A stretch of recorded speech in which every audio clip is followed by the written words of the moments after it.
મિત્રો સૌને મારા જય ભગવાન, જય પરમાત્મા, જય આઈએજી. જન્મ કલ્યાણક એ શબ્દ હું તમને કહું તો ક્યારેક કોઈના માટે એ શબ્દ નવો પણ હોઈ શકે. તો હું ઘણીવાર કહું છું કે આપણા જેવા સામાન્ય માણસો હોય એના જન્મનો જન્મદિવસ કહેવાય. પછી જે મહાપુરુષ હોય, મહાનુભાવ હોય, શહીદો હોય, દેશના માટે સારું કામ કર્યું હોય, એ લોકોના જન્મને જન્મ જયંતિ કહેવાય. પરંતુ જેણે સત્કાર્ય કરી ભગવાન સ્વરૂપ બન્યા હોય એવા ભગવાનના જન્મને જન્મ મહોત્સવ કહેવાય. તો આજે એવા ભગવાનનો જન્મદિવસ જેને જન્મ મહોત્સવ તો કહેવાય છે, સાથે સાથે જન્મ કલ્યાણક પણ કહેવાય છે. એવા જૈન સંપ્રદાયના, જૈન ધર્મના 24મા તીર્થંકર એટલે આપણા મહાવીર સ્વામીનો આજે જન્મ મહોત્સવ, જન્મ કલ્યાણક. મિત્રો, સંપ્રદાય હું એટલા માટે કહું છું કે હું ઘણીવાર કહું છું કે આ દુનિયાની અંદર, વિશ્વની અંદર એક જ ધર્મ એ માનવ ધર્મ, એનું બીજું નામ હોય તો સનાતન ધર્મ. અને સનાતન ધર્મ પછી જે કંઈ વિચારધારાઓ અલગ પડી એમાં સૌથી પહેલાં જે વિચારધારા અલગ પડી હોય એને શરૂઆતમાં સંપ્રદાય નામ આપે અને સંપ્રદાય પછી ધર્મ એવું નામ આપે. એટલે હું એવું કહેવાતા ધર્મનો કહું છું. તો એવા જૈન સંપ્રદાયના વિચારધારાના 24મા તીર્થંકર એટલે આપણા મહાવીર સ્વામી. હવે થોડીક વાત આપણે એમના જન્મ વિશેની કહી લઈએ. તો બિહાર અને બિહારનું વૈશાલી પાસે કુંડગ્રામમાં એમનો જન્મ થયો હતો. માતાનું નામ ત્રિશલા અને પિતાનું નામ સિદ્ધાર્થ. રાજાના ઘરે એમનો જન્મ થયો હતો, રાજ પરિવારમાં. માતા પિતાની ઈચ્છા એવી હતી કે મારો દીકરો અમારું રાજ્ય સંભાળે, સંસારમાં રહી ભગવાનની ભક્તિ કરે. પણ વર્ધમાનને, બાળપણના વર્ધમાનને સંસાર છોડી અને કંઈક કલ્યાણ અર્થે જવું હતું. વાત પણ કરી, રજૂઆત પણ કરી, પણ માતા પિતાએ માન્યતા ના રાખી. માતા પિતાએ વિચાર્યું કે એના લગ્ન કરી નાખીએ તો કદાચ આ બાળક સંસારમાં રહેશે અને અમારું રાજ્ય ચલાવશે. તો મહાવીર સ્વામી એટલે કે વર્ધમાનના લગ્ન યશોદા નામની સુંદર કન્યા સાથે કરવામાં આવ્યા. એમને એક બાળકીનો પણ જન્મ થયો, એનું નામ પ્રિયદર્શના. માતા પિતાની ઈચ્છાથી પોતે સંસાર નિભાવ્યો કરતા હતા. પોતે જ્યારે માતા પિતા અવસાન પછી ઘરની રજા લઈ, ઘરમાંથી રજા લઈ અને 30 વર્ષની ઉંમરે એમણે સંસારનો ત્યાગ કર્યો અને 12 વર્ષ અને 6 મહિના, 12.5 વર્ષ સુધી તપશ્ચર્યા કરી અને 42મા વર્ષે એમને જ્ઞાન થયું. અને એ જ્ઞાન એટલે કે કેવળ જ્ઞાન.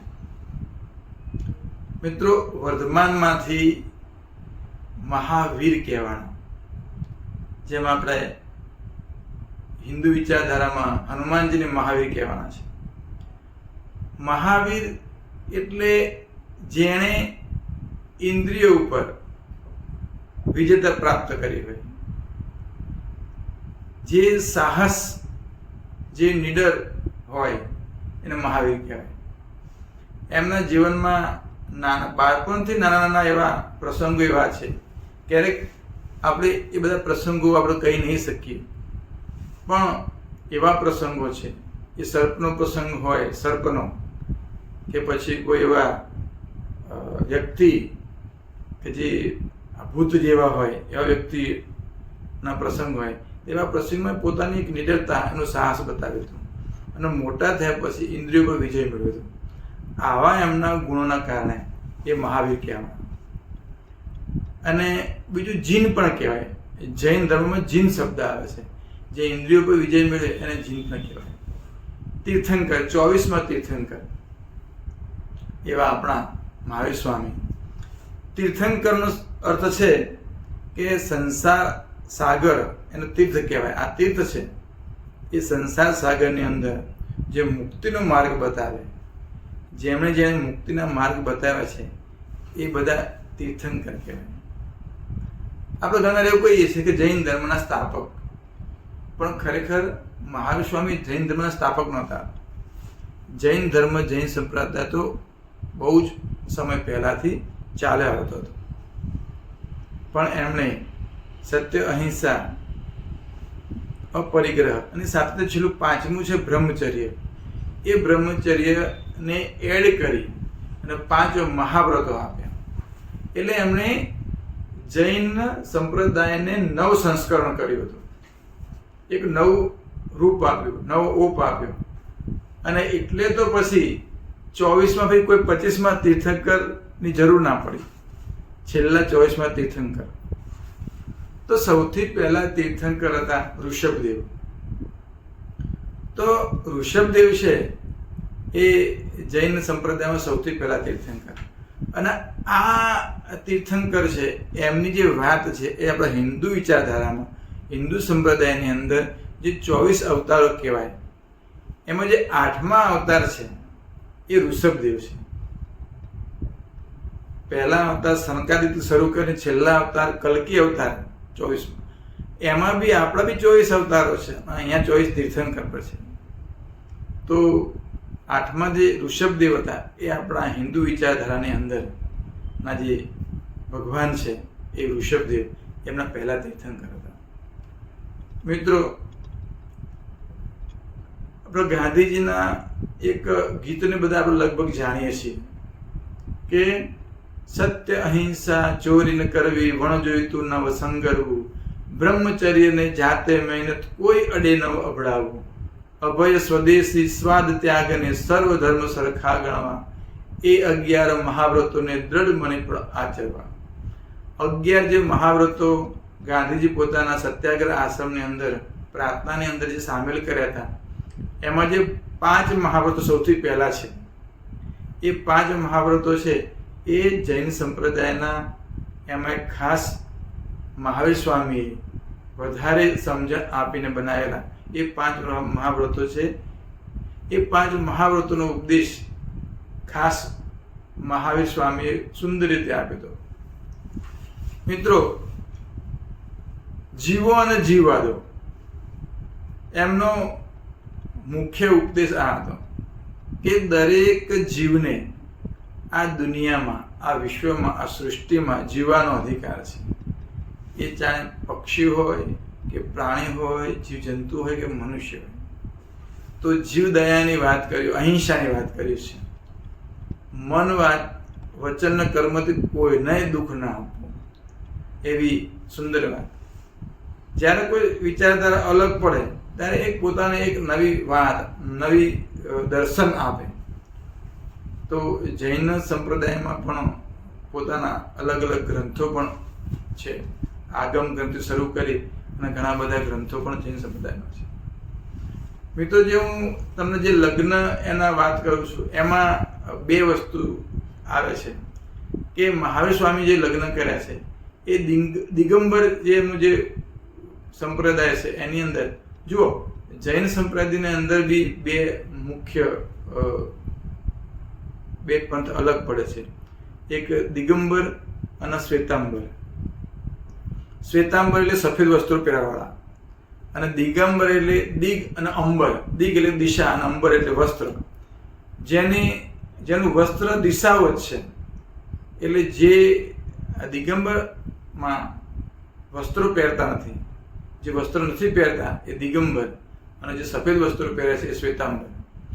તો શ્વેતાંબર જે સંપ્રદાય છે એ લોકો એવું માને છે કે ભાઈ અમારા જે સ્વામી છે મહાવીર સ્વામી, એમણે લગ્ન કર્યા હતા. જ્યારે દિગંબર સંપ્રદાય એવું કહે છે એ બાલ બ્રહ્મચારી હતા. તો મિત્રો, આ સંપ્રદાયની અંદર પણ જૈન વિચારધારામાં પણ 2 પંથ હતા. એમાં એક શ્વેતાંબર અને દિગંબર. શ્વેતાંબરની અંદર પણ બીજા 3 વિભાગ આવે છે. તો મૂર્તિ પૂજક ડેરાવાસી, પછી સ્થાનકવાસી અને ત્રીજા છે તેરાપંથી, જે ભિક્ષુજી મહારાજે એક અલગ પોતાનો પંથ, એવા 3 આવે. અને સાથે સાથે દિગંબરની અંદર પણ 5 જેવા પંથો આવે છે કે ભાઈ વિષપંથી આવે છે, પછી તેરાપંથી આવે છે, પછી એક આપણે તારણપંથી આવે છે, પછી ગુમાનપંથી આવે અને તોતાપંથી આવે. આવા 5 પંથ એમના પણ અલગ અલગ છે. સ્વાભાવિક છે કે કોઈ પણ જ્યારે સંપ્રદાય અલગ થાય એટલે કંઈક વિચારધારામાં કંઈક એવું લાગે ત્યારે અલગ એક વિચારધારા, એમાંથી એક ફાંટો બીજો ફાંટો પડી શકે છે. તો આમાં આ રીતના પણ સંપ્રદાય આવે છે. મિત્રો, મહાવીર સ્વામી જે એમનો જે ઉપદેશ છે એ ખરેખર ખૂબ જ સુંદર છે. સૌએ જ્યાંથી પણ આપણે જ્યાં પણ જે વસ્તુ આપણને મળી રહે, જ્ઞાનની કંઈ પણ વસ્તુ મળે એનો આપણે સ્વીકાર કરવો પડે. બરાબર? તો ઉપવાસનું મહત્વ જેમ તમામ દુનિયાના તમામ વિચારધારાઓ, સંપ્રદાયો કહું છું, માનવ ધર્મ એક જ ધર્મ છે. એ પછી જેટલી વિચારધારાઓ બદલાની છે, પણ સૌથી પહેલી વિચારધારા છે એ આપણા આ જૈન સંપ્રદાયની છે.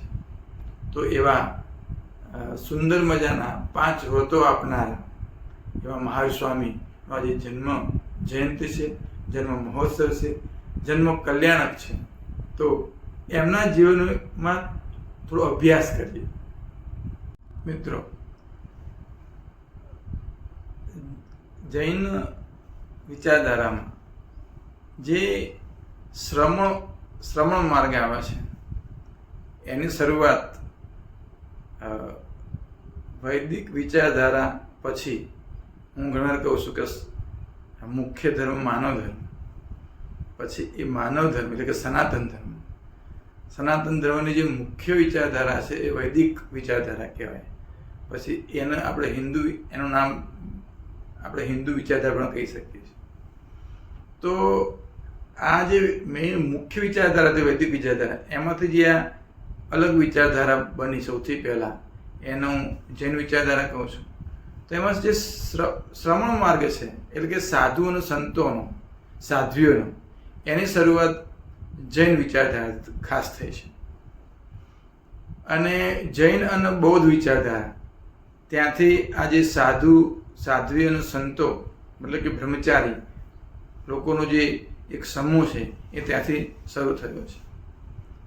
થોડુંક વિચારવાનું એવું પણ છે કે જે વિચારથી શ્રમણ માર્ગ આવ્યો છે, સાધ્વીનો માર્ગ આવ્યો છે, એવું કે સંસાર છોડી અને આખા વિશ્વમાં દેશમાં સારી વાત, ધર્મની સારી વાત, ઉપદેશની વાત સંસાર છોડી વધારે થઈ શકશે એવું માનીને કદાચ આ માર્ગ નીકળ્યો હશે. પરંતુ એક એમાં પણ નવ સંસ્કરણની જરૂર છે. એ નવ સંસ્કાર એવું વિચારવાનું કે તમે 5 વર્ષે, 10 વર્ષે કે 15 વર્ષે કોઈ દીકરા કે દીકરીને આ માર્ગની અંદર તમે ઇન્વોલ્વ કરો, જોડો. પરંતુ મારું અંગત એવું માનવું છે કે જો એની સમજણની ઉંમર પૂરી થાય અને પછી એને આ માર્ગમાં જોડીએ, મતલબ કે એનું જે ભણવાનું છે, અભ્યાસ છે અને સમજણ પાકે, એને ઓછામાં ઓછા 25 વર્ષે થઈ જાય. 25 વર્ષ એના થઈ જાય પછી એને પોતાને લાગે કે ના ખરેખર મારે આ માર્ગે જવું છે, તો જ એને આપણે છૂટ આપીએ એવું જો વિચારી શકીએ. એ ચાહે જૈન વિચારધારા હોય કે બૌદ્ધ વિચારધારા હોય કે હવે તો હિન્દુ પણ વિચારધારામાં એ માર્ગ સંતો સાધુનો બ્રહ્મચારી માર્ગ છે. તો એમાં આપણો વિચાર છે આટલું જો નવ સંસ્કરણ થાય તો ખરેખર જે સંતો મળશે, જે સાધ્વી મળશે એ સમજણથી આવ્યા છે. કોઈના કહેવાથી, માતા પિતાના કહેવાથી કે કોઈના કોઈ પુસ્તક વાંચનથી કે કોઈ અલગ રીતે પ્રભાવમાં આવી અને કદાચ આ માર્ગ જોઈન્ટ કર્યો હોય તો ક્યારેક એમાંથી નીકળવાનું પણ મન થઈ જાય. પણ જ્યારે એમની પાકટ ઉંમર, યોગ્ય ઉંમરે જો આ વસ્તુ, આ વિચાર લીધો હશે તો એ પણ ખાસ જરૂરી છે. આપણે ગમે તે સંપ્રદાયમાં વિચારધારા માનતા હોઈએ પણ એવું નહીં માની લેવાનું, એવું નહીં વિચાર લેવાનું કે ભાઈ અમારા ભગવાન જ શ્રેષ્ઠ છે, અમારો સંપ્રદાય જ શ્રેષ્ઠ છે અને જે વાત કરી એ શ્રેષ્ઠ છે, બીજા બધા ગૌણ છે, બીજાના ભગવાન નાના છે, આવું કદી નહીં માની લેવાનું. જે જગ્યાએ આપણે છીએ ત્યાં શ્રેષ્ઠ જ છીએ. એની અંદરથી જે ઉપદેશ છે એ ગ્રહણ કરી અને જેમ મુક્તિનો સંદેશ એમણે આપ્યો એમના માર્ગે ચાલીએ અને આપણે પણ તીર્થંકરના માર્ગે ચાલીએ, એ મહત્ત્વની વસ્તુ છે. અને બિહારની અંદર પાવાપુરી જગ્યા છે, એ જગ્યાની અંદર 72 વર્ષની વયે એ આ જગત છોડી, આ દુનિયા છોડી ભગવાનના ધામમાં એટલે કે નિર્વાણ પામ્યા મહાવીર સ્વામી. તો આજે એમના જન્મજયંતિ, જન્મ મહોત્સવના દિવસે એમને યાદ કરીએ, એના વિશે થોડું સમજીએ, ઉપદેશ ગ્રહણ કરીએ, વાંચન કરીએ, ચિંતન કરીએ, વિચાર કરીએ અને આપણા જીવનમાં એ ઉપદેશ ગ્રહણ કરીએ, એ જ અભ્યર્થના સાથે હું વિરમું છું. સૌને મારા જય ભગવાન, જય પરમાત્મા, જય આયજી.